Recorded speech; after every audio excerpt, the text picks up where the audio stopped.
بسم الله الرحمن الرحيم، والصلاة والسلام على أشرف المرسلين سيدنا محمد عليه أفضل الصلاة وأفضل التسليم.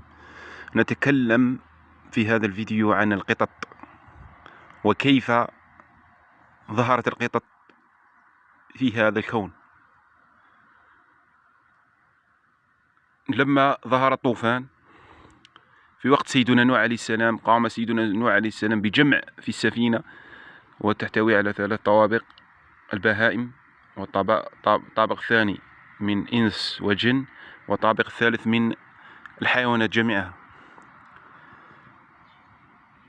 فعند وجود سفينة في البحار في هذا الطوفان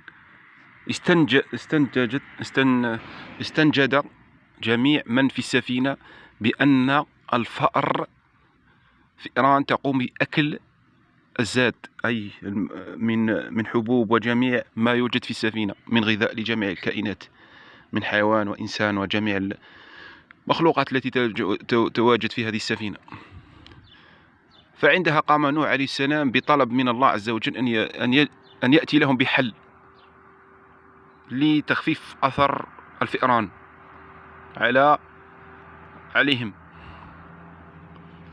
فقام سيدنا نوح عليه السلام بالطلب من الله عز وجل أن يجد لهم حل.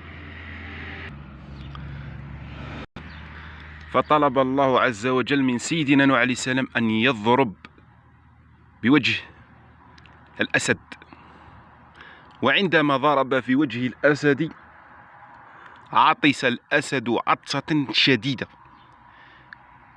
وبذلك عند هذه العطسة خرج القط والقطة، وبالتالي قاموا بأكل الفئران، وكان هناك توازن في السفينة والمحافظة على المؤونة، وبالتالي كان مصدر أو المكان الذي خلق منه القط أول مرة في هذا الكون هو كان في سفينة نوح عليه السلام. وكان عندما قام سيدنا نوح بضرب الأسد في وجهه عطس الأسد عطسة شديدة، فخرج عندها قط والقطة، وهذا من حكمة الله عز وجل في خلقه.